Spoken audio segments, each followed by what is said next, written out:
ನಾನು ಸಾಮಾನ್ಯದವಳಲ್ಲ, ಬ್ರಾಹ್ಮಣ ಕುಲದಲ್ಲಿ ಹುಟ್ಟಿದವಳು. ಓಹೋ, ಆದ್ರೆ ಏನ್ ಮಾಡೋಣ ಹೇಳು? ಏನಾಯ್ತು? ನನಗೆ ಹಿಂದೆ ಮುಂದೆ ಅನ್ನೋದು ಯಾರು ಇಲ್ಲ. ಹೌದಾ? ನಾನು ಬಡ ಅನಾಥಳು. ಈ ದಾರಿಯಾಗಿ ಬರುವುದಕ್ಕೊಂದು ಕಾರಣ ಹೊಂದಿದೆ. ಏನು? ಪ್ರಾಯ ತುಂಬಿದಂತ ನಾನು ಮದುವೆ ಆಗಬೇಕೆನ್ನುವ ಉದ್ದೇಶವನ್ನಿರಿಸಿ ಅದೆಷ್ಟೋ ಗಂಡು ಮಕ್ಕಳನ್ನು ಹುಡುಕಿದೆ. ಏನಾಯ್ತು? ನನ್ನ ರೂಪಕ್ಕೆ ಸರಿಯಾದಂತಹ ಗಂಡು ಯಾರು ಇಲ್ಲ. ಓಹೋ, ಆದ್ರೆ ಹುಡುಕುವುದನ್ನು ಬಿಡ್ಲಿಲ್ಲ. ಸರಿ. ಹುಡುಕುತ್ತಾ ಹುಡುಕುತ್ತಾ ಇಲ್ಲಿವರೆಗೆ ಬಂದು ತಲುಪಿದ್ದೇನೆ. ಯಾಕೆ? ಕಾರಣ ಇದೆ. ಏನು? ನಿನ್ನ ವಿಚಾರವನ್ನು ನಾನು ಅರಿತೇ ಬಂದವಳು. ಹೇಗೆ? ನನ್ನ ರೂಪಕ್ಕೆ ಸರಿಯಾದಂತಹ ಗಂಡು ಮಗ ಒಬ್ಬ ಇದ್ದಾನೆ, ಅವನೇ ಶ್ರೀರಾಮಚಂದ್ರ ಎನ್ನುವ ಮಾತನ್ನು ಋಷಿಮುನಿಯವರು ಹೇಳಿದ್ರು. ಸರಿ. ಆ ಮಾತನ್ನು ಕೇಳಿ ನಿನ್ನನ್ನು ಅರಸುತ್ತ ಬಂದೆ ರಾಮ. ನನ್ನನ್ನು ಅರಸುವೆಯಾ?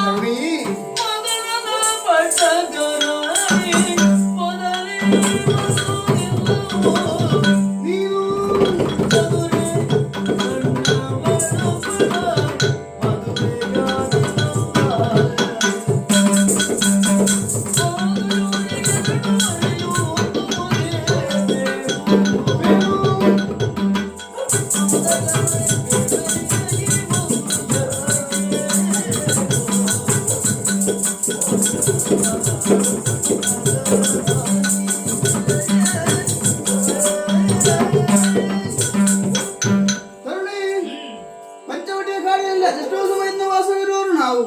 ಆದರೆ ಈವರೆಗೆ ನಿನ್ನನ್ನು ಕಂಡವರಲ್ಲ.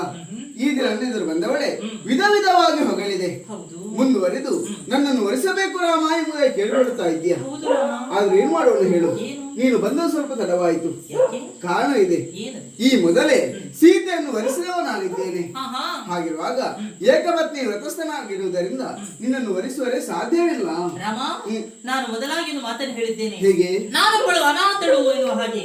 ಈ ಹೊತ್ತಿನಲ್ಲಿ ನಿನ್ನನ್ನೇ ನಂಬಿ ಬಂದಂತಹ ನಾನು ನನ್ನ ಕೈ ಬಿಡ್ತೀಯ ರಾಮ? ತರುಣಿ, ಬಂದ್ರೆ ನಿನಗೆ ತಕ್ಕುದಾದ ಮಾರ್ಗವನ್ನು ನಾನೇ ತೋರಿಸುತ್ತೇನೆ. ನೀನೇ ಆಡಿದಂತಹ ಮಾತು ಮನುಮತ ನೀನು ಎಂಬ ಹಾಗೆ. ಹಾಗಿರುವಾಗ ನನಗಿಂತಲೂ 100 ಮಣಿ ಚೆಲ್ಲುವ ಇನ್ನೊಬ್ಬನಿದ್ದಾನೆ. ಅವನೇ ನನ್ನ ತಮ್ಮ ಲಕ್ಷ್ಮಣ. ವನದ ಫಲಗಳನ್ನು ಕೊಯ್ಯುವುದಕ್ಕಾಗಿ ಮುಂದುವರಿದು ಹೋದವಳಿದ್ದಾನೆ.